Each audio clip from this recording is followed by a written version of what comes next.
सादत बजूर बाज़ोए नीस्त ताना बख्शद खुदाए बख्शिंदा। আল্লাহর এক ওলি বলেন, এই সৌভাগ্যশীলতা বাহুবলে নয়, যতক্ষণ পর্যন্ত রব এই শক্তি আমাকে দান না করে। কথা কোন ঠিক কিনা?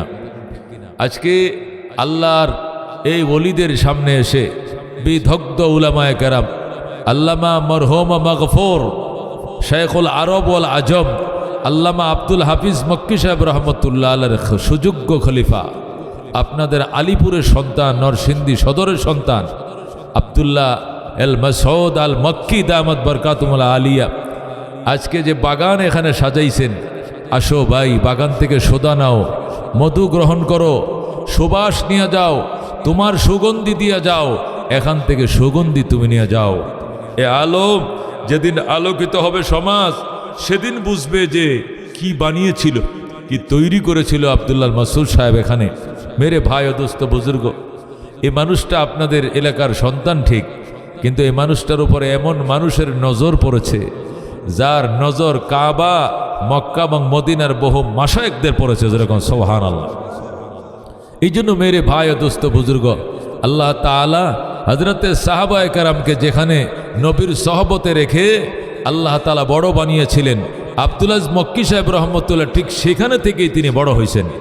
সেই কাবার ছত্তরের পাশেই তিনি থাকতেন, আর এখানে বসে আব্দুল্লাহ মাসউদ সাহেবকে তিনি খেলাফতে ভূষিত করেছিলেন, যেরকম আলহামদুলিল্লাহ।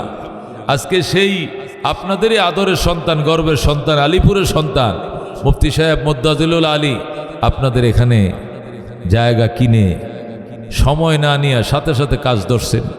কাজ হতে হতে হতে আলহামদুলিল্লাহ লেখাপড়াও চালু আছে, হচ্ছে। এখন আমরা দাওরা পর্যন্ত হাদিস হচ্ছে, এখানে পড়া হচ্ছে, লেখালেখি হচ্ছে, পড়ালেখা হচ্ছে, মাহফিলও চলছে, কাজও চলছে, লেখাপড়াও চলছে। সুবহানাল্লাহ। মেরে ভাই দোস্ত বুজুর্গ, আজকে এই বাগান আপনাদেরকে কি উপহার দিয়েছে, এটি দেখানোর জন্য আপনাদেরকে এখানে ডেকেছে। আসুন, দেখুন এখানকার লেখাপড়ার, এখানের পরিবেশ, এখানের পরিস্থিতি কি বাগান এখানে আল্লাহ তাকে সাজানোর সুযোগ দিল, এটা দেখতে আসেন। হযরত সাহাবায়ে কেরামকে নিয়ে আল্লাহর হাবিব যখন বয়ান শোনাইতেন, সাহাবায়ে কেরাম এমন নিথর নিস্তব্ধ হয়ে বসে থাকতেন, পাখিরা এসে ওনাদের মাথায় বসতো। সুবহানাল্লাহ। পাখি মনে করতো এটা কোনো গাছের মাথা, কোনো কুড়া, হ্যাঁ, এটা মানুষ না, মানুষের তো লড়তো, লড়ে টরে না, এই জন্য পাখি এসে মাথায় বসে যেত মাথায়। একটু পরে যখন বয়ান শেষ হতো, কল্লা নাড়া দিত, তখন পাখি উড়াল দিয়ে চলে যেত। ওমা, এটা তো মানুষ, আগে তো মানুষ বুঝি নেই। সুবহানাল্লাহ। মেরে ভাই ও দোস্ত বুজুর্গ, এই ছিল সাহাবায়ে কেরামের শান। আল্লাহ বলেন, মুহাম্মাদুর রাসূলুল্লাহ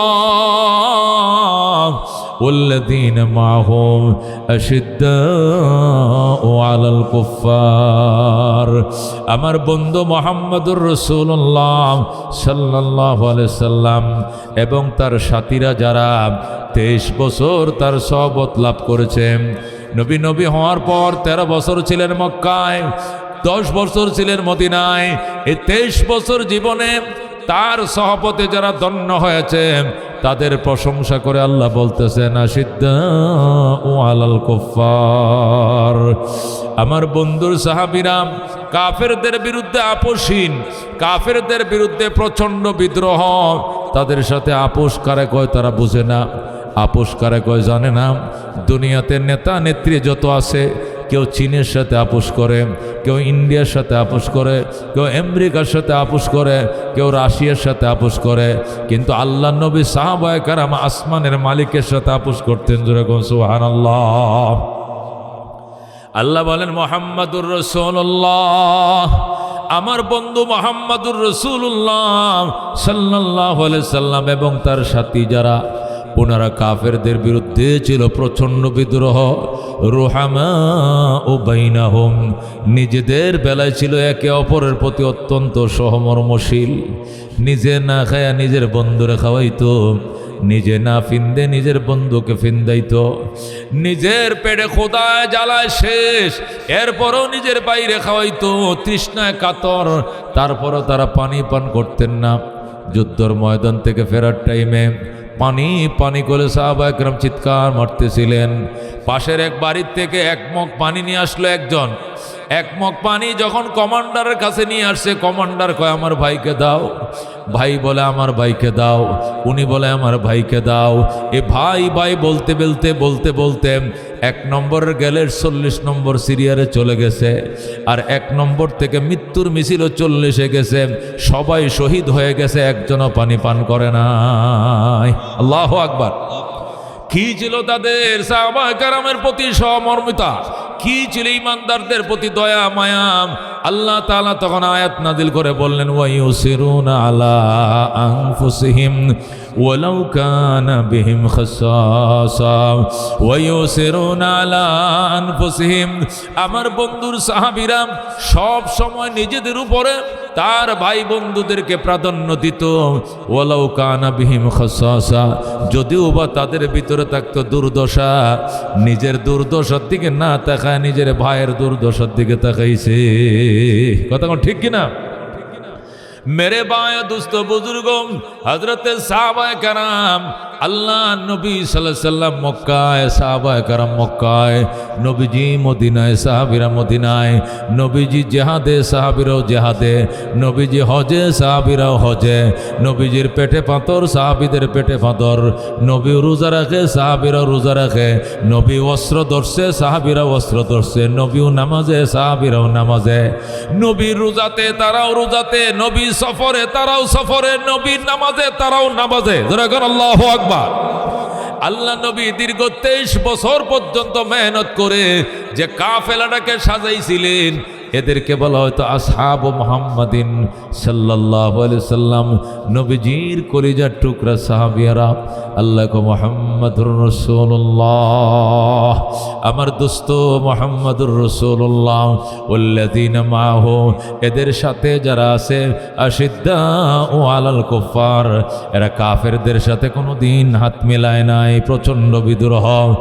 রুহামা ও বাইনাহুম, নিজেদের ভিতরে একে অপরের জন্য অত্যন্ত সহমর্মিশীল, অত্যন্ত দয়ালু, নিজে না আছে খায়া তার বাইরে খাওয়ায়, না ফিন্দে বাইরে ফিন্দায়। তারা হুম রুক্কান সুজ্জাদাম, এদের দিকে তাকাইলে দেখবা হয়তো রুকুতে আছে, নয়তো সিজদায় আছে। জোরে কোন আল্লাহু আকবার। তারা আড্ডাবাদিতে নাই, তারা গল্পে নাই, তারা চায়ের দোকানে নাই, তারা আছে রুকুতে, নয়তো আছে সিজদায়। জোরে কোন আল্লাহু আকবার। এই রুকু এই সিজদা মানুষকে দেখানোর জন্য নয়, ইয়াবতাগুনা ফাদলাম মিনাল্লাহ, এরা আল্লাহর থেকে করুণা খুঁজে, করুণা তালাশ করে, ও রিদওয়ানা, এবং তার সন্তুষ্টি তালাশ করে। রোজাদার বলে বিয়াইরে দেখাবো, তালুইকে দেখাবো, পাড়া প্রতিবেশীকে দেখাবো, মানুষ দেখানো উদ্দেশ্য নয়, আল্লাহ দেখানো উদ্দেশ্য। যখন সুবহানাল্লাহ। তারা হুম রুক্কান সুজ্জাদা ইয়াবতাগুনা ফাদলাম মিনাল্লাহি ওয়া রিদওয়ানা সীমাহুম ফি উজুহিহিম মিন আসারিস সুজুদ। এদের নিশানা, এদেরকে চিনবা কেমনে? কয়েদের কপালের ভিতরে সিজদার দাগ আছে। সুবহানাল্লাহ। সাহাবী চিনবা কেমনে? দেখবা কপাল কালো হয়ে গেছে সিজদায় পড়ে থাকতে থাকতে, সিজদায় কপাল কালো হয়ে গেছে। সীমাহুম ফি উজুহিহিম মিন আসারিস সুজুদ। তাদেরকে চিনার উপায় হলো তাদের কপালের দিকে তাকাইলে দেখবা সিজদার দাগ দেখা যায়। জোরে কোন সুবহানাল্লাহ। উলাইকা আসহাবু মুহাম্মাদ, এরাই নবীজির সাহাবী। আল্লাহু আকবার বলেন। আল্লাহ এদের প্রশংসা বলে রাদিয়াল্লাহু আনহুম ওয়া রাদওয়ান, রাদিয়াল্লাহু আনহুম ওয়া রাদওয়ান। আমি আল্লাহ এদের প্রতি খুশি, তারাও আমার প্রতি খুশি। সুবহানাল্লাহ। আমি আল্লাহ তাদের প্রতি সন্তুষ্ট, তারাও আমার প্রতি সন্তুষ্ট। রাদিয়াল্লাহু আনহুম ওয়া রাদওয়ান। আল্লাহু আকবার। আল্লাহ রাব্বুল আলামিন অন্য আয়াতের মধ্যে বলেন লাকাদ রাদিয়াল্লাহু আনিল মুমিনিন ইয ইউবাইউনাকা তাহতাশ শাজারা ফাআলিমা মা ফি কুলুবিহিম। আল্লাহ রাব্বুল আলামিন বলেন লাকাদ রাদিয়াল্লাহু, নিশ্চয় সন্তুষ্ট হয়ে গিয়েছেন আল্লাহ তাআলা ওই সকল ইমানদার সাহাবায়ে কেরামের প্রতি যখন তারা আপনার হাতে গাছের তলায় বসে শপথ বাক্য পাঠ করেছিল। জোরে কোন সুবহানাল্লাহ। যখন তারা বায়াত গ্রহণ করছিলেন, গাছের তলে বসে আপনার হাতে। এদের সম্পর্কে আল্লাহ সন্তুষ্ট। মেরে ভাই ও দোস্ত বুজুর্গ, এদেরকে বলে নবীজির সাহাবী। আল্লাহ রাব্বুল আলামিন বলেন আস-সাবিকুন আস-সাবিকুন উলাইকাল মুকাররাবুন ফি জান্নাতিন নাঈম। আল্লাহ বলেন আস-সাবিকুন আস-সাবিকুন, আল্লাহ বলেন অগ্রগামীরা অগ্রগামী, ঈমানে যারা আগে জান্নাতেও তারা আগে। বলেন আল্লাহু আকবার। আস-সাবিকুন আস-সাবিকুন, অগ্রগামীরা অগ্রগামী, মানে যারা ঈমান এনেছে আগে তারা জান্নাতে যাবে আগে। আগে ঈমান কারা আনছে? আমরা আনছি না সাহাবীরা আনছে? কারা? সাহাবীরা আগে ঈমান আনছে, এই জন্য জান্নাতেও তারা আগেই থাকবে। উলাইকাল মুকাররাবুন, তারা হলো নৈকট্যপ্রাপ্ত দল। ফি জান্নাতিন নাঈম, নিয়ামত সমৃদ্ধ জান্নাতের ভিতরে। সুবহানাল্লাহ। বন্ধু, এরা হলো আল্লাহ নবীর কলিজার টুকরা সাহাবী। এই সাহাবীদের ব্যাপারে অত্যন্ত সাবধান। কলিজা বড়া ভক্তি, মন বড়া ভালোবাসা এদের প্রতি থাকতে হবে। কারণ এরা কোরআন লেখছে, এরা কোরআন দেখছে, এরা হাদিস লেখছে, এরা হাদিস শুনছে। আমি কোরআন নাজেলের টাইমে ছিলাম না, সাহাবীরা ছিলেন। কথা কোন ঠিক কিনা? নবীর হাদিস বলার টাইমে আমি ছিলাম না, কারা ছিলেন? সাহাবায়ে কেরাম। নবীর পেটে পাথর আমি দেখি নাই, দেখছে কারা? সাহাবায়ে কেরাম। নবীর সঙ্গে যুদ্ধ আমরা করি না, যুদ্ধ করছে কারা? নবীর সাথে সাথী হইয়া সাহাবায়ে কেরাম। নবীজির সঙ্গে হজ আমরা করি নাই, যুদ্ধ হজ করেছে সাহাবায়ে কেরাম।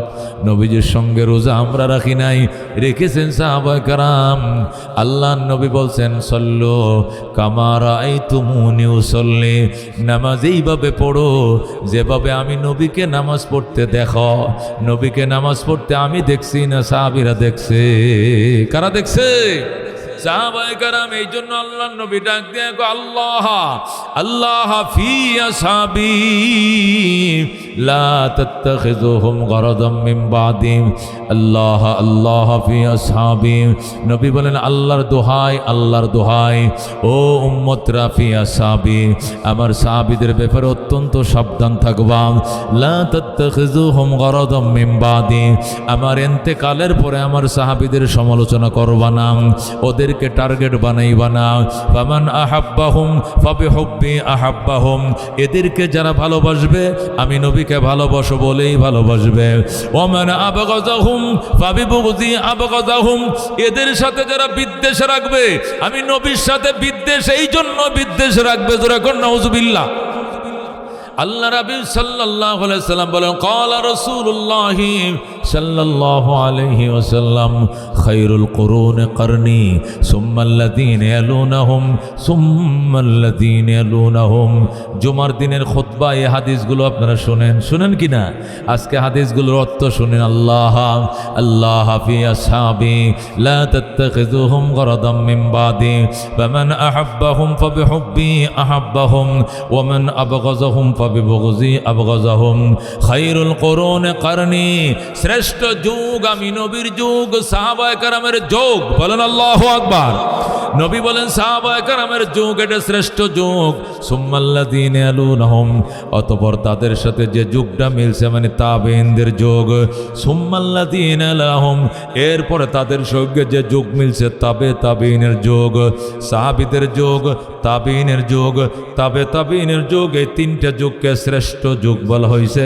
তার মধ্যে সর্বপ্রথম হলো সাহাবায়ে কেরামের যুগ। কথা ঠিক কিনা? মেরে ভাই দুস্থ বুজুর্গ, সেই সাহাবায়ে কেরাম সম্পর্কে কথা বলতে অত্যন্ত ভক্তি সহকারে বলতে হবে, মহব্বত সহকারে বলতে হবে। ওনাদের মাধ্যমে দিন এই পর্যন্ত আইছে। কথা কোন ঠিক কিনা? আল্লাহর কোরআন আমরা লেখি নাই, সাহাবায়ে কেরাম লেখছে। হযরতে মুআবিয়া রাদিয়াল্লাহু তাআলা আনহু সহ 10 জন সাহাবীরা মিলে আল্লাহর কোরআন লেখছে। তারা যদি কোরআনটা না লিখতো তাহলে এই কোরআনটা আমরা পাইতাম না। কথা কোন ঠিক কিনা? যদি ওনাদের জীবনে কোনো দোষ ধরে বসি তাহলে আল্লাহর কোরআনের ভিতরে দোষ আইসা যাবে। কথা কোন ঠিক কিনা? এই জন্য ইসলামের ভিতরে প্রশ্নবিদ্ধ হয়ে যাবে ইসলাম, প্রশ্নবিদ্ধ হয়ে যাবে কোরআন, প্রশ্নবিদ্ধ হয়ে যাবে হাদিস।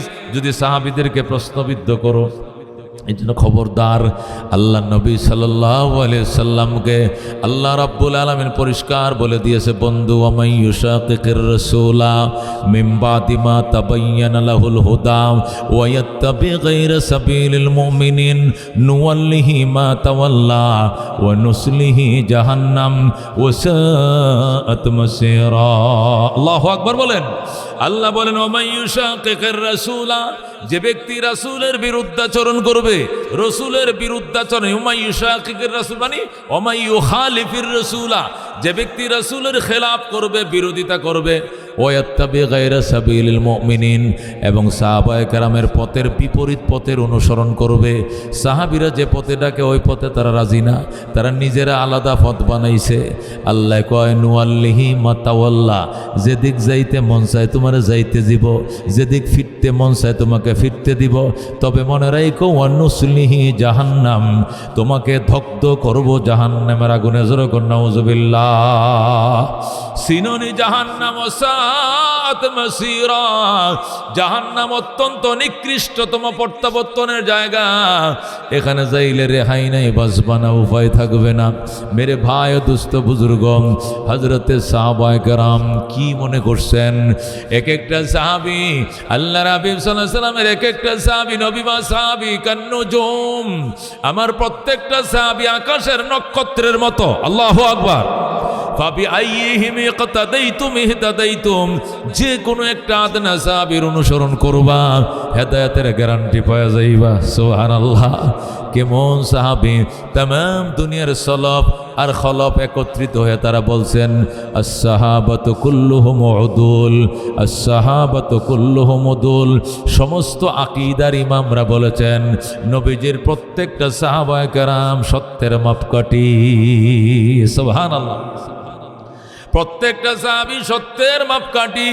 একটা সাহাবী যুদ্ধের ময়দানে গেছে, ওই যুদ্ধে যাওয়ার টাইমে গোড়া ব্যবহার করছে কিনা, এ গোড়ার পায়ের তলায় যে বালু লাগছে, এই বালিগুলো এক পাল্লায় উঠাইবা, আর দুনিয়ার সমস্ত ওলি আউলিয়া গোস কুতুব আব্দুল কাদের জিলানি, মঈনুদ্দিন চিশতি, উসমান হারুনি, মালিক বিন দিনার, বাইজিদ বুস্তামি সহ পৃথিবীর গোস কুতুব ওলি আবদাল সব এক পাল্লায় উঠাবা।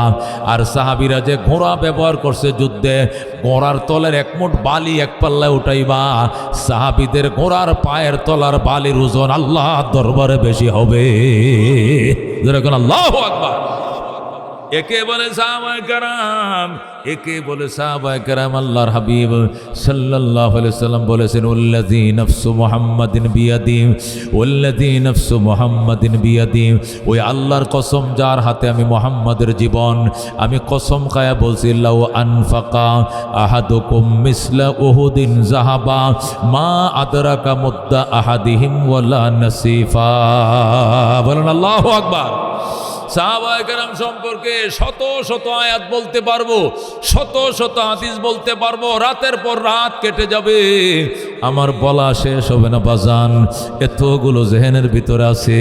আল্লাহ তার বন্ধুদের প্রশংসা, আল্লাহর কিতাবের এমন কোনো পৃষ্ঠা খালি নাই যেখানে সাহাবীদের প্রশংসার কথা লেখা নাই। কথা ঠিক কিনা? আসমানি কিতাবের এমন কোনো পৃষ্ঠা খালি নাই যেখানে ইহুদি নাসারাদের বদনামের কথা লেখা নাই। ঠিক কিনা? একদিক দিয়ে ইহুদি নাসারাদের বদনাম, আরেক দিক দিয়ে সাহাবায়ে কেরামের সুনাম। যেরকম আল্লাহু আকবার। এক একটা সাহাবী নবী কয় লাউ আনফাকা আহাদুকুম, যদি খরচ করে তোমাদের কেউ, যদি দান করে তোমাদের কেউ, মিসলা উহুদিন যাহাবা, উহুদ পাহাড় বরাবর সোনা, তোমাদের কেউ যদি উহুদ পাহাড় বরাবর স্বর্ণ দান করে, মা আদরাকা মুদ্দা আহাদিহিম ওয়ালা নাসিফা, রাসূল বলেন সাহাবীরা যদি এক মুঠ দান করে, মুদ্দুন মিম দাল মুদ, মুদ মানে মোট, মুদের বাংলা হলো মুঠ, অথবা মুদের বাংলা হলো শের। সাহাবীরা যদি এক শের দান করে, অথবা এক মোট দান করে, ওয়ালা নাসিফা, অথবা তার অর্ধেক দান করে, সাহাবী আধা মোট সোনা দান করছে, আর তুমি এক উহুদ পাহাড় বরাবর সোনা দান করছো, তুমি কোনোদিন সাহাবীর দ্বারে কাছেও যাইতে পারবা না। কি মনে করছেন সাহাবীদের ইমানের অবস্থা? আপনি দান করছেন এক উহুদ সোনা। উহুদ কাকে বলে? মুহাদ্দিসিনে কেরাম এই হাদিসের অধীনে লেখে, নবীজি যখন এই হাদিসটা বলেন তখন আরবে 8,500 পাহাড়। কয় হাজার পাহাড়? আরবে 8,500 পাহাড়। এর মধ্যে সবচেয়ে বড় পাহাড় হলো উহুদ পাহাড়, 14 কিলোমিটার লম্বা। কয় কিলোমিটার? মদিনাকে উত্তর পাশে উহুদ, পূর্বে উহুদ, পশ্চিমে উহুদ, শুধু দক্ষিণ পাশটা খালি। এদিকে উহুদ পাহাড়, এদিকে উহুদ পাহাড়, এদিকে আপনি পশ্চিম কোন দিকে? এদিক পশ্চিম, এদিক পশ্চিম। তাহলে দক্ষিণ, এটা দক্ষিণ তো, এদিকে উহুদ, এদিকে উহুদ, এদিকে উহুদ, 3 দিকে উহুদ, শুধু দক্ষিণ পাশটা খালি। এ দক্ষিণ দিকে ফিরে মদিনার মানুষ নামাজ পড়ে, কারণ মক্কা হলো দক্ষিণে। দক্ষিণ দিয়ে গাড়ি মদিনায় ঢুকে, আবার আউটগোয়িং বের হয় মদিনার থেকে, দক্ষিণ দিয়ে বের হয়। এদিকেও পাহাড়, এদিকে পাহাড়, ওদিকে পাহাড়, মানে পশ্চিমে পাহাড়, উত্তরে পাহাড়, পূর্বে পাহাড়, শুধু দক্ষিণ পাশটা খালি। 3 দিক থেকে এইভাবে ইউ টার্ন দিয়ে রাখছে মদিনাকে, কি উহুদ পাহাড়ে 14 কিলোমিটার লম্বা। নবী বলেন সেই পাহাড়টা যদি সোনা হয়, সবটা স্বর্ণের হয়, আর পুরা স্বর্ণের পাহাড়টা তুমি দান করে ফেলাও, আর আমার একটা সাহাবি যদি এই 1 মুঠ সোনা দান করে, আমার সাহাবি 1 মুঠ করবে, তুমি 1 উহুদ পাহাড় 14 কিলোমিটার পাহাড় দান করবা, আমার সাহাবির হাফ মুঠের সওয়াব তুমি পাইতে না, তুমি পাইতে না, তুমি পাইতে না। যেরকম আল্লাহু আকবার।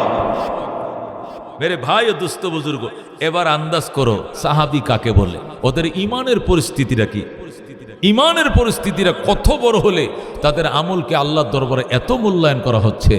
আল্লাহর হাবিব সাল্লাল্লাহু আলাইহি ওয়াসাল্লাম এর কলিজার টুকরা এক একটা সাহাবী, মেরে ভাই ও দোস্ত বুজুর্গ, আদনা সাহাবী, যেটা সকালে মুসলমান হয়ে বিকালে মারা গেছে, এর জীবনটা অনুসরণ করলো তুমি জান্নাতি। এক একটা সাহাবীর ভিতর আল্লাহর কেমন ভয় ছিল। হাদিসে পড়া এক সাহাবী, মহিলা সাহাবী, আল্লাহ নবীর দরবারে এসে কই, ইন্নী জানাইতু ফাতাহিরনি মিনাজ জানা। নবী গো, আমি নতুন মুসলমান হইছি, এখনো ইসলামের সব কিছু আমার ভিতরে ঢুকে নাই, শয়তানের দোকায় পড়ে জেনা করে ফেলাইছি, খারাপ কাম করছি, আমারে এই খারাপ কাম কাজ থেকে পবিত্র করেন। নবী কয়, মা জানাইতে ওয়ালাকিন কাব্বালতে ও মাসিস্তে, তুমি জেনা করো নাই, তুমি সুমা দিছো, তুমি সুইছো, ধরছো। মহিলা কয় না আমি জেনা করছি। নবীজি মুখটা ফিরে নিছে এদিকে, মহিলা এদিকে আইসা কইনি জানাইতো, এদিকে মুখ ফিরে নিছে, ওই দিক দিয়ে মহিলা আইসা কইনি জানাইতো, মানে যেদিকে মুখ ফিরায় ওদিকে মহিলা যায় আর কয় জেনা করছি। ফাতাহিরনি মিনাজ জেনা, জেনার থেকে পবিত্র করেন। নবী কো, জেনা করো নাই, তুমি সুমো দিছো, তুমি ধরছো, তুমি জড়ায়া ধরছো। কয় না জেনা করছি। কো প্রমাণ কি? কই ইন্নী হুবলা মিনাজ জানা, জেনার কারণে আমার পেটে বাচ্চা এসে গেছে, আমি প্রেগনেন্ট হয়ে গেছি। ইয়া রাসূলুল্লাহ, আমি প্রেগনেন্ট, তাহিরনি, আমার এই থেকে পাক করেন। আল্লাহ রাবি বলেন, সাহাবী রে, তুই তো আমারে পাগল বানাইলি, তোরে যে পাক করমু। জেনার বিচার হলো কোমর পর্যন্ত গাড়াইয়া পরে পাথর মারা। এরে তোরে যদি কোমর পর্যন্ত গাড়ায় পাথর মারি, তাহলে তোর পেটের বাচ্চাটাও তো মারা যাবে। তুই অপরাধ করছস, তোর পেটের বাচ্চা তো অপরাধ করে নাই, এটাকে মারা যাবে না। ঠিক আছে, তোর বিচার হবে, কার্যকর হবে, তবে ডেলিভারির পরে আসিস। আল্লাহু আকবার। মহিলাটা ডেলিভারির জন্য চলে গেছে, কাঁদতেছে। নবী কো, কান্দিস কিয়া? আমি ডেলিভারি পর্যন্ত যেন বাইচা থাকি, এর আগে যেন মরণ না হয়, বিচার না হওয়ার আগে যেন মরণ না হয়। যেরকম আল্লাহু আকবার। যদি এর আগে আমার মরণ হয়ে যায়, আল্লাহর দরবারে আমি কি জবাব দিব? নবী কো, যা দোয়া করে তুই বাচ্চা থাক, যা। অনেক দিন পরে বাচ্চার ডেলিভারি হয়েছে, এ আতুর ঘর কাঁচা বাচ্চা কোলে নিয়ে নবীর কাছে আইসে, রক্ত পড়তাছে, আতুর মানে নতুন বাচ্চা ডেলিভারি। বাচ্চারা ডেলিভারির পরে নবীর দরবারে এসে কে, রাসূলুল্লাহ তাহিরনি মিনাজ জেনা, জেনা থেকে পবিত্র করেন, আমার বিচার কার্যকর করেন, আমাকে জাহান্নাম থেকে বাঁচান। আল্লাহ নবী ক ডাক দেখো, মা আজকে ডেলিভারি হয়েছে সকালে, এখন কে আইসোস? এই বাচ্চাটা তোর কাছে 2.5 বছর দুধ পায়। কয় বছর? 30 মাস পর্যন্ত তুই তারা দুধ পান করাবে। এই দুধটা হলো তার রিজিক, কারণ সে তো ডাইল খাইতে পারবে না, ভাত খাইতে পারবে না, রুটি খাইতে পারবে না। তোর 2টা স্তনের দুধ হলো তার রিজিক। এখন তোরে বিচার কার্যকর করলে বাচ্চাটা অনাহারে মারা যাইবে। তুই যা, পরে আসিস, বাচ্চাটা রুটি খাওয়া শিখুক, বাচ্চাটা ভাত খাওয়া শিখুক, রুটি খাওয়া শিখুক, শক্ত আহার করা শিখুক, এরপরে আসিস। মহিলা আবার গেছে বাড়িতে যাইয়া 6 মাসের ভিতরে এই বাচ্চাকে রুটি খাওয়ানো শিখে লাইছে। ভাত খাওয়ানো শিখে লাইছে। যে বাচ্চাটা 2.5 বছর দুধ খাবে, কয় বছর? 30 মাস। এই বাচ্চারা 6 মাস দুধ খাওয়ানোর পরেই রুটি খাওয়ানো শিখাইছে। নবীজির দরবারে এসে কইয়া রাসূলুল্লাহ, এই যে দেখেন আমার বাচ্চার হাতে রুটি বাচ্চার হাতে একটা রুটি দিয়ে নিয়ে আইছে নবীর কাছে। দেখেন এই যে খুবস, এই যে রুটি সে খাচ্ছে, তার মানে এই বাচ্চা এখন আর দুধের উপর নির্ভর না, এখন দুধ রুটি খায়ও বাঁচবে। সুতরাং ফাতাহিরনি মিনাজ জিনা, আমাকে জেনা থেকে পবিত্র করেন। আল্লাহ নবী ডাক দিয়ে কয়, কে রে এই বাচ্চাটার জিম্মাদারি কে নিবা? একজন আনসারি কয়, আমি নিব, আমার সন্তান নাই, আমি তারে পালবো। নবী কইলে যাও। এক আনসারিকে বাচ্চাটা দিয়ে দিছে। এরপরে মহিলারা বলছে, এর টুপি পরাও, মাথায় ক্যাপ পরাইছে, হাতে বাঁধছে, বাই দেখো মরুভূমিতে নিয়ে যাও, নির্দিষ্ট জায়গা যেখানে বিচার কার্যকর করে সেখানে মহিলাকে নিয়ে গেছে। নিয়ে চারদিক থেকে আল্লাহ কোমর পর্যন্ত গাড়ায়া পাথর মারা শুরু করছে। নবীজি প্রথম পাথর মারলেন, সাহাবায়ে কেরামকে বলেন, পাথর মারো, বৃষ্টির মতো পাথর মারো, পাথরের আঘাতে মেয়েটা মারা যাবে, জাহান্নাম থেকে বাইচা জান্নাতে চলে যাবে। সুবহানাল্লাহ। আল্লাহ হাবিব সাল্লাল্লাহু আলাইহি সাল্লামের সাহাবীরা, হাদিসে আছে, পাথর মারা শুরু করছে। চারদিক থেকে বৃষ্টির মতো যখন পাথর পড়ছিল, মেয়েটা আল্লাহকে বলছিল, আল্লাহ তুমি কবুল করো, আমারে মাফ করে দাও। আল্লাহু আকবার। সে বলে না আমাকে মাইরেন না, সে বলে না, বলতেছে আমাকে তাড়াতাড়ি মারেন, জোরে মারেন, আমি তাড়াতাড়ি যেন মরে যাই, আল্লাহ যেন আমার গুনাহ মাফ করে দেয়। মুসলমান, আন্দাজ করে দেখো সাহাবীদের ইমানের অবস্থাটা কি। আর আমরা আকাম কুকাম সারাদিন করার পর বিকালবেলা মসজিদে যে ইমাম সাহেবের দমক মারে, হুজুর 3 মিনিট দেরি হয়েছে কেন নামাজে, এই মুয়াজ্জিন সাহেব থাকেন কই, অথচ একটু আগে আকাম করে আইছে, আয়া এখন গোসলটা করে মসজিদে আসে, ইমাম সাহেবের দমক মারে, মুয়াজ্জিনটা তাড়াই দিছে, কই মুয়াজ্জিন এই মসজিদে চলতো না, 1 মিনিট পরে আজান দিছে, শুনছেন কথা, অথচ আকাম করে সারাদিন। কথা ঠিক কিনা? এটা আমাদের অবস্থা। ইমানের হালত কি? চোরেরা সাদের বিচার করে, কথা ঠিক কিনা? চোরেরা ইমানদারের বিচার করে, চোরেরা আলেমের বিচার করে, কথা ঠিক কিনা? মেরে বায়া দুস্থ বুজুর্গ সাহাবায়ে কেরামের ইমানের অবস্থা কি ছিল? আল্লাহ নবী সাল্লাল্লাহু আলাইহি সাল্লাম পাথর মারতেছে, আর মেয়েটা আল্লাহর কাছে ফরিয়াদ করতেছে, আল্লাহ তুমি কবুল করো, আমার তওবা মঞ্জুর করো, এটাই বলতেছে, পাথর মারতেছে। অত খালেদ বিন ওলীদ রাদিয়াল্লাহু তাআলা আনহু আইসা কে, ইয়া রাসূলুল্লাহ পাথর মারেন কেন? খালেদ নতুন মুসলমান হয়েছে, পাথর মারি কেন? তুই জানোস না বেটা, পাথর মারার ইসলামের বিধান, এটা আজ্জানি ও জানিয়া সম্পর্কে কোরআনের মধ্যে আছে, পাথর মারতে, এই জন্য পাথর মারতেছি। সোয়াব হইব, আমি একটা মারি, মার। খালেদ বিন ওলীদ তো বীর বিক্রম ছিল, বীর পুরুষ ছিল, শক্তিশালী, কোনো যুদ্ধে জীবনে পরাজিত হয় নাই। খালেদ এত বড় পাথর একটা লইছে, যদি সোয়াব হয় তাহলে আমিও মারুম। বড় পাথর লয়ে যখন জোরে ঠাস করে মহিলার মাথায় মারছে, মেয়েটার মাথাটা 2 ফালা হইয়া, 2 টুকরা হইয়া, রক্ত যখন শীষ দিয়া ছুটছে, মহিলার মাথার রক্ত খালেদ বিন ওলীদের গায়ে পড়ছে। আল্লাহু আকবার। খালেদ বিন ওলীদের গায়ে যখন ওই মহিলার মাথার ফাটা রক্তটা শীষ বাঁধে পড়ছে, খালেদ কয়, সি সি সি সি, নষ্টা মেয়ের রক্ত আমার গায়ে পড়ছে। নবীজি কয়, খালেদ কি কইছো? সি সি কইছি। কিনলে গিয়া কই, এইটা একটা জেনাকার মেয়ের রক্ত আমার গায়ে পড়ছে। নবী কই, কথাটা উড্ডু করো খালেদ, আমি কথাটা সাপোর্ট করবো না, সমর্থন করব না। খালেদ রে, খালেদ শোন, এই মহিলা এমন তওবা করছে, এই তওবা যদি এই মদিনার 70 মাইল এলাকার মানুষকে বন্টন করে দেওয়া হয়, একটা মেয়ের তওবার কারণে গোটা সকল মদিনাবাসীর গুনাহ মাফ করে দেবে আল্লাহ। ও মেরে ভাই দোস্ত বুজুর্গ, এদেরকে বলায় উলাইকা আসহাবু মুহাম্মাদিন সাল্লাল্লাহু আলাইহি ওয়াসাল্লাম, এরা হলো সাহাবায়ে কেরাম, নবীজির কলিজার টুকরা সাহাবী হযরত ওমর ফারুক রাদিয়াল্লাহু তাআলা আনহু। মেরে ভাই দোস্ত বুজুর্গ, নবীকে মাথা কাটতে গেছিলেন, কিন্তু মাথা না কাইটা কালমা পড়ে মুসলমান হয়ে যায়। আল্লাহর জমিন 2,55,00,000 বর্গ মাইল, বাংলাদেশ 1,55,000 বর্গ মাইল, আর উমরের পৃথিবী ছিল 2,55,00,000 বর্গ মাইল। এই 2,55,00,000 বর্গ মাইল শাসন করছে উমর, নবীর সাহাবী। কেমন দৃষ্টান্ত পৃথিবীতে কেউ দেখাইতে পারে নাই। হযরত ওমরের শাসন আমলে হরিণ আর সিংহ এক গাঁটে পানি পান করছে, সিংহ কোনোদিন হরিণের দিকে তাকানোর সাহস পায় নাই। আল্লাহু আকবার। হযরত ওমর মদিনায় শুয়ে রয়েছে খেজুর গাছের তলায়, খেজুর গাছের নিচে শুয়ে রয়েছে, ওই সেখান থেকে ১,৫০০ মাইল পশ্চিমে আফ্রিকার জঙ্গল থেকে হরিণার সিংহ নেমে আইছে নদীর ঘাটে, পানি পান করছে কইরা।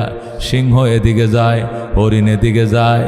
হরিণ দূরে দাঁড়া জিগে কো মামা আসসালামু আলাইকুম। কো সালাম কালাম পরে তুই তোর পথে যা, আমি আমার পথে। কো কিয়া মামা, আগে আপনাদের অত্যাচারে জঙ্গলে থাকতে পারি নাই, আর এখন এত বড় পরহেজগার কেমনে হইলেন? বাগিনাদের একটু খবর লন না, ঘটনা কি? ঘটনা কি ভাগনাদের খবর লন না কেন?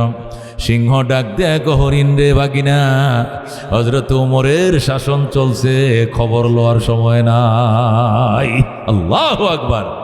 क्या नजर थे जिसने मुर्दों को मसीहा कर दिया, दिल को रोशन कर दिया, आँखों को बीना कर दिया, खुद न थे जो राह पर औरों के हाथी बन गए।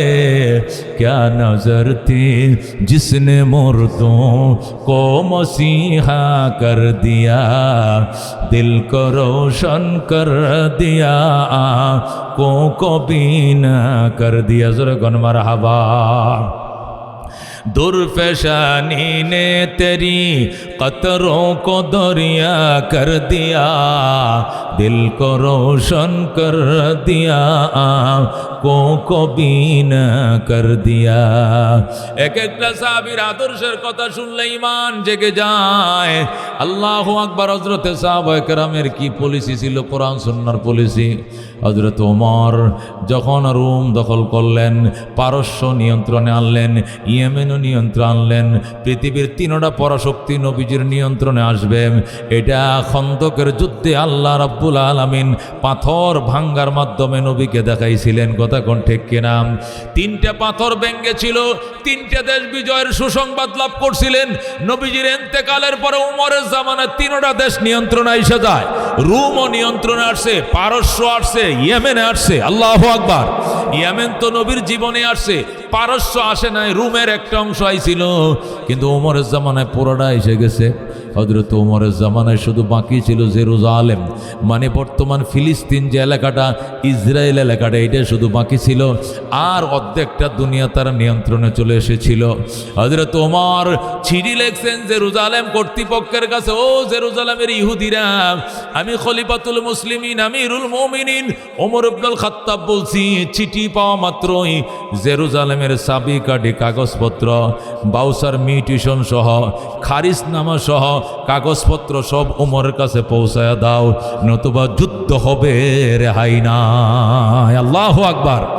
হযরত ওমর যখন চিঠি লিখলেন, চিঠির উত্তর নিয়ে পরের দিনেই পাঠাইয়া দিছে জেরুজালেম কর্তৃপক্ষ। উত্তর দিছে, নমস্কার জাহাপনা, আমিরুল মুমিনিন খলিফাতুল মুসলিমিন, ইয়েমেনিরা আপনার সাথে পারে নাই, আপনার সাথে রোমাঞ্চরা মানে ইটালিয়ানরাও পারে নাই, আপনার সাথে পারস্যরা, রাশিয়ারা, ইরানিরাও পারে নাই, আমরা আপনার সাথে পারতে চাই না, পারবো না।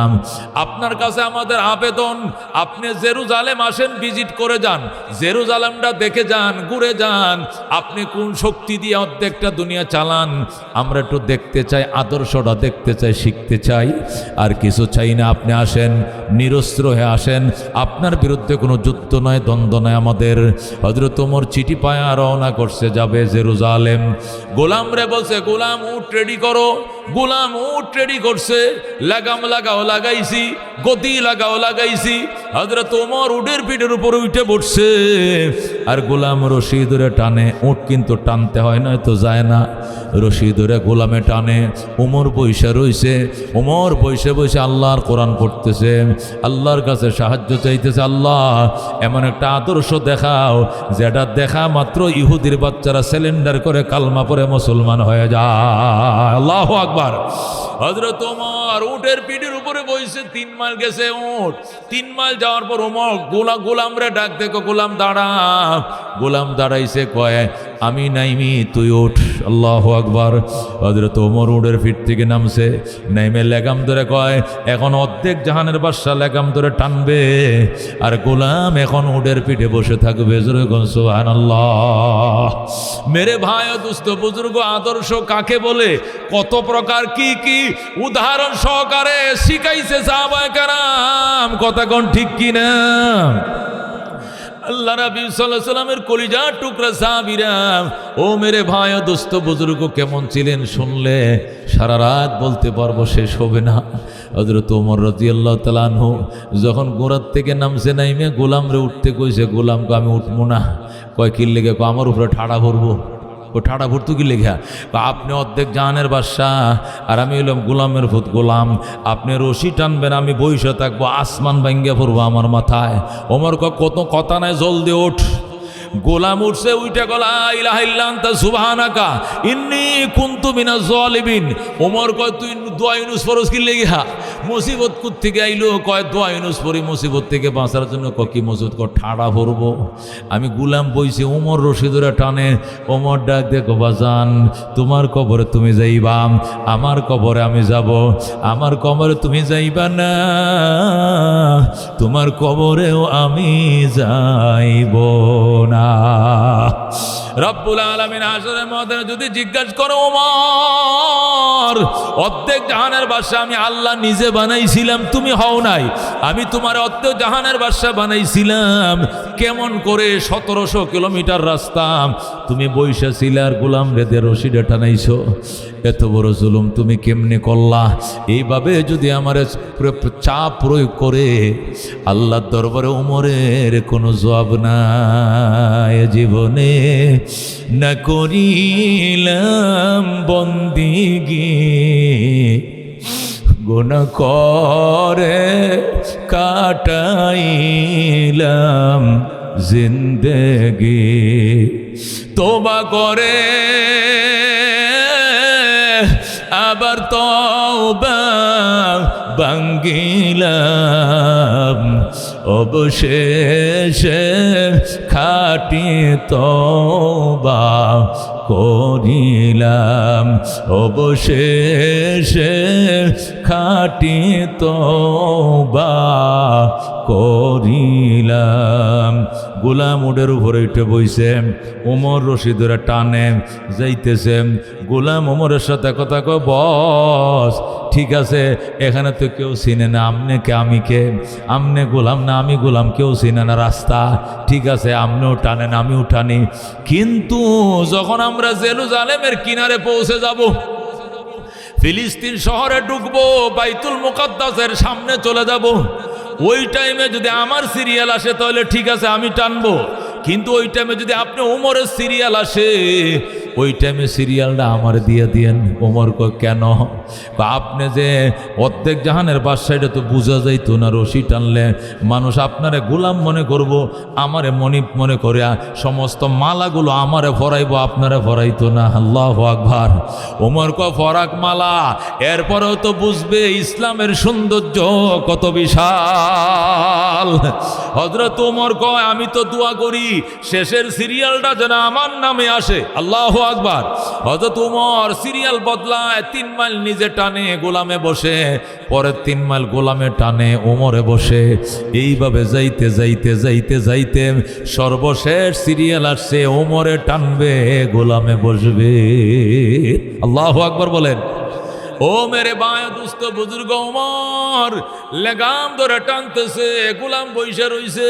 ইহুদি কর্তৃপক্ষ, জেরুজালেমের নেতারা, এমপিরা, মন্ত্রীরা, প্রেসিডেন্ট, প্রধানমন্ত্রী, 3 বাহিনী, আর্মি, পুলিশ, বিডিআরের নেতৃবৃন্দ আইসা গোলামের গলায় মালা পরায়। ওমর চিনে না। গোলাম কয় আমারে মালা পরায় না, আমি গোলাম, উনি প্রেসিডেন্ট, উনার গলায় মালা পরান, উনি বাদশা, আমি বাদশা নয়, উনি বাদশা। তোরা কর আল্লাহু আকবার। জেরুজালেমের ইহুদিরে কইটা কেমন কথা? বাদশা কেমনে লাগাম ধরে টানে, গোলাম কেমনে বৈশা থাকে? ওমর কয় এটাই ইসলাম, এটাই ন্যায়পরায়ণতা, এটাই ইসলাম, এটাই সাম্য, এটাই মানবিক মর্যাদা। এই জন্যই দেশ স্বাধীন হয়েছিল। কতক্ষণ ঠিক কিনা? সাম্য, মানবিক মর্যাদা আর ন্যায় নিষ্ঠার প্রতিষ্ঠার জন্য 53 বছর আগে বাংলাদেশ স্বাধীন হয়েছিল। কতক্ষণ ঠিক কিনা? আর আমাদের দেশে সাম্য একজনে ২৭,০০০ লয়ে পলাইছে, ২৭,০০০ কোটি টাকা, আরেকজনে ২৫,০০০ কোটি টাকা, আরেকজনে আস্থা ৫টা ব্যাংক লয়ে পলাইছে। এটা আমগো দেশের সাম্য, এটাই মানবিক মর্যাদা। জোরে কর নাউজুবিল্লাহ। ব্যাংকে গেলে টাকা নাই, কয় কি হয়েছে? ম্যানেজার সাহেব ১ লাখ টাকা লাগবে, কয় হুজুর ফাউডির দড়ি ৫,০০০ টাকা লইয়া জানার টাকা নাই। কিয়া আগামী সপ্তাহ আরো ৫,০০০ নিয়েন, কি লেগে? হা আল্লাহর ওলিরা সব টাকা লইয়া পলাইছে। কারা পলাইছে গো? আল্লাহর ওলিরা পলাইছে। আল্লাহর ওলিরা ছিলেন তো, ওই আল্লাহর ওলি বুজুর্গের গৌস কুতুবরা টাকা যা ছিল বাংলাদেশে সব লয়ে পলাইছে। জোরে কোন নাউজুবিল্লাহ। मेरे बाया दोस्तों बुजुर्गों साहबा कराम हजरत उमर फारूक डाक देखो जेरुजालेमेर ইহুদিরা এই শক্তি দিয়ে আমি অর্ধেকটা জাহান প্রতিষ্ঠা করেছি, অর্ধেকটা জাহানকে আমি বিজয় করেছি, ও ইসলামী হুকুমত কায়েম করছি। রক্ত দিয়া নয়, অস্ত্র দিয়া নয়, আদর্শের বলে আমি 2,55,00,000 বর্গমাইল শাসন করি। জোরে গন সুবহানাল্লাহ। मेरे भाई दोस्तों बुजुर्ग हजरत साहबा करामेर नियमे जीवन যদি করতে পারি একদম গ্যারান্টি আছে জান্নাত জান্নাত জান্নাত। সুবহানাল্লাহ। হযরত আবু বকর নবী ডাক দেখো, আবু বকর আজকে ইন্টারভিউ হবে, দিবানি ইন্টারভিউ? কই ইনশাআল্লাহ দিমু হুজুর। কই তাহলে আজকে এতিমরে খানা খাওয়াইছো, কে? দাঁড়াও। আবু বকর দাঁড়াইছে, হুজুর আমি। আজকে জানাজায় গেছি, লেখাটা দাঁড়াও। আবু বকর হুজুর আমি গেছি। আজকে অসুস্থকে দেখতে গেছিলা, কে? আবু বকর হুজুর আমি। আজকে নফল রোজা রাখছো, কে? আবু বকর কয় আমি। জোরে আল্লাহু আকবার। কয়টা কয়টা? আজকে আজকে এতিমরে খানা খাওয়াইছো, কে? আবু বকর কয় আমি। আজকে অসুস্থকে দেখতে গেলা, কে? আবু বকর কয় আমি। আজকে জানাজায় গেছিলা, কে? আবু বকর বলে আমি। আজকে নফল রোজা রাখছো, কে? আবু বকর বলে আমি। আল্লাহ নবী কয় মাস্তামানা হাযিহিল আরবা, এই 4টা গুণ যার ভিতরে পাওয়া যাবে এই জান্নাতি জান্নাতি জান্নাতি। জোরে কোন সুবহানাল্লাহ। এ দোস্ত মেরে ভাই বুজুর্গ, জান্নাতের টিকিট জমিনে পয়সা পাইছে আবু বকর। এ আবু বকর জান্নাতের টিকিট পাইছে। নবী ডাক দেখো, আবু বকর রে, মদিনা ঘেরাও করে আম করে মারার জন্য পরিকল্পনা হয়ে গেছে। কয় কে? কয় রোমের বাদশা 40,000 সৈন্য পাঠাইছে। আবু বকর কয় আমরা রেডি হইতেছি, নাম লেখাও। 28,000 সাহাবী নাম লেখাইছে। আবু বকর বলে হুজুর সাহাবী তো 28,000 মোকাবেলা করব, কিন্তু টাকা নাই। কয় ব্যাপার নয়, টাকার ব্যবস্থা হবে। কয় কেমনে হবে? কয় তুমি আগে কি দিবা বলো। আবু বকর হুজুর আমারে আগে ধরলেন সান্দা। কয় হ। কথা আমি ঘরে তো নাইতেছি। আবু বকর ঘরে গেছে, যাওয়ার টাইমে নরসিংদী বাজার থেকে একটা সালাদ শট কিনছে, একটা নিজের জন্য একটা বউর জন্য। ঘরে যায় নিজেরটা পড়ছে, বউরে আর একটা পরাইছে, পরনের কাপড় খুলে দিছে দিয়া শিল পাডা বদনা খাতা বালিশ জাতা এরপরে আটা গম যা ছিল ঘরে সব গাঁটুরি বাইদা নবীর দরবারে হাজির।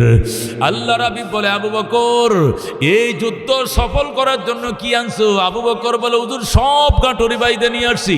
ফ্যামিলির জন্য কি রাখছো? আল্লাহ এবং আল্লাহর রসুল ছাড়া একটা সুতার তাগাও রাইখে আসি নাই, সব নিয়ে আইছি। আবু বকর রে নবী জড়ায় দেখো, আবু বকর রে বাজান তোর ঋণ আমি জীবনেও শোধ করতে পারবো না। আল্লাহর দরবারে দোয়া করি আল্লাহ যেন ময়দানে মাশরে তোর ঋণটা পরিশোধ করে। জোরে গন সুবহানাল্লাহ।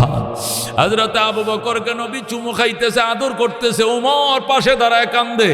কিরে ওমর তুমি কান্দো কেন? ওমর কয় হুজুর জীবনেও পারি না আবু বকরের সাথে। আজকে নিয়ত করছিলাম যেমনি হোক আবু বকরকে ওভারটেক করব, কিন্তু আজকেও পারি নাই। কয় কেন? আমি নিয়ত করে আইছি আমার কামাই সম্পত্তি অর্ধেক দিয়া দিব, এইটা নিয়ত করে আইছি। আইসা দেখে আবু বকর সব দিয়া দিছে। আইজ তো আবু বকরের সাথে পারলাম না, এই জন্য কান্ধি। নবী ডাক দেখো ওমর তুমি একা নও, সমস্ত উম্মতের নেকিও যদি এক জায়গায় করো, তামাম উম্মতের নেকি এক জায়গায় করো, আবু বকরের নেকি আরেক জায়গায় করো, আবু বকরের নেকির পাল্লা ভারী হবে, সবাই মিলে পারবা না। জোরে কোন আল্লাহু আকবার। ওই দিন বলেছিলেন আমার আবু বকরের নেকি যদি এক পাল্লা উঠাও, সমস্ত উম্মতের নেকি আরেক পাল্লা উঠাও ওমর।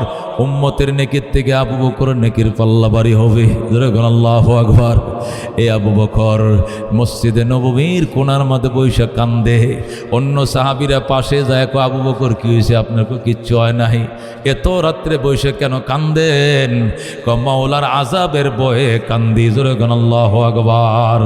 সিদ্দিক আকবর মসজিদে নববীর কোণার মধ্যে বৈশা মিনমিন করে কাঁদতেছে, আল্লাহ দরবারে মোনাজাত করতেছে, খুজবি লুতফিক ইয়া ইলাহি মাল্লাহু জাদুন কলিল মুফলিসান বিসিদকিয়াতি ইনদা বাবিক ইয়া জলিল যামবুহু যামবুন আযীমুন ফাগফিরিজ যামবাল আযীম ইন্নাহু শাখসুন গরীবুন মুযনিবুন আবদুন জলিল তাআলা ইয়া রব্বি যুনুবি লাইসা লি খায়রুল আমাল সুউ আমালি কাসীরুন যাতু তাআতি কলিল আইনা মূসা আইনা ঈসা আইনা ইয়াহইয়া আইনা নূহ আইনা ইয়া সিদ্দীক আসিন তুব ইলাল্লাহিল জাযির। জোরে কোন মারহাবা। সাহাবায়ে কেরাম আবু বকর পায়ে ধরে কয়, আবু বকর আল্লাহ নবী তোমারে জান্নাতের টিকিট একবার দুইবার দেয় না, শতবার দিছে। আল্লাহু আকবার। তুমি যদি এইভাবে কান্দো তাহলে আমাদের কি দশা হবে? আবু বকর বলতেন, আল্লাহ আবু বকরকে দয়া করে মাফ করে দাও। আল্লাহ নবী বলতেন, আবু বকর জান্নাতের গেট যেদিন আল্লাহ খুলে দিবেন, 8টা গেট দিয়ে একসাথে রিসিভ করবে তোমাকে, তোমাকে ফেরেশতারা তোমাকে। এমন ভিআইপি হইবা তুমি, একযোগে 8টা গেট দিয়ে তোমাকে আহ্বান করা হবে। জোরে কোন সুবহানাল্লাহ। মেরে ভাই দোস্ত বুজুর্গ, আবু বকর সট্টা পরে বইসা রইছে। আসমানে আল্লাহ ডাক দেয়া, ফেরেশতারা রে আয়, জলদি আয় আয়। ফেরেশতারা সব আল্লাহর কিনে রাইছে। জমিনের দিকে তাকায় দেখ, আমার আবু বকর মক্কার শ্রেষ্ঠ ধনী সালাসট পরে আমার বন্ধুর পাশে বসা। যখন বলছে আবু বকর মক্কার শ্রেষ্ঠ ধনী সালাসট পরে বন্ধুর কাছে বসা, ফেরেশতাদেরকে আল্লাহ ডাকছে। ফেরেশতারা কয়, আল্লাহ আবু বকরের পোশাকটা কি আপনার পছন্দ হয়েছে? এরকম পছন্দের পোশাক জীবনে আমার আর দেখে, এটা সর্বশ্রেষ্ঠ পছন্দ হয়েছে আমার। আল্লাহ ফেরেশতারা ডাক দিয়ে কয়, আল্লাহ তাহলে আবু বকরের সালাসট আমরা সবাই পড়লাম। সাথে সাথে সমস্ত ফেরেশতারা সালাসট পড়ছে। আল্লাহ ডাক দিয়ে কয়, যেহেতু সালাসটে পড়ছো তাহলে আমার বন্ধুর সামনে ওই সালাসট পড়নে আবু বকরকে আমার পক্ষ থেকে স্পেশাল সালাম দিয়ে আসো। আল্লাহু আকবার। আবু বকর নবীর সামনে বসা, জিবরাইলের নেতৃত্বে হাজার হাজার ফেরেশতার বহর আবু বকরের কাছে এসে কয়, সালাম ইয়া আবু বকর, আসসালাম ইয়া আবু বকর, আসসালাম ইয়া আবু বকর সিদ্দিক ইবনুল কুহাফা রাদিয়াল্লাহু তাআলা আনহু। জোরে কোন সুবহানাল্লাহ। মেরে ভাই দোস্ত বুজুর্গ, এই সাহাবীদের ঘটনা শুরু করছি 8টায়, বেজে গেছে 9টা। যদি 10টা 11টা 12টা ফজর পর্যন্ত বলি আছে ফেডে বলতে পারবো, কিন্তু উলামায়ে কেরামের সকলের বয়ান তো শুনতে হবে। বাজান রে, সাহাবায়ে কেরামের সাথে কারা গো জান্নাতে যাইতে যায় হাত বাড়ায়। লিল্লাহ তাকবীর। আল্লাহ তুমি কবুল করো। জোরে কোন আমিন।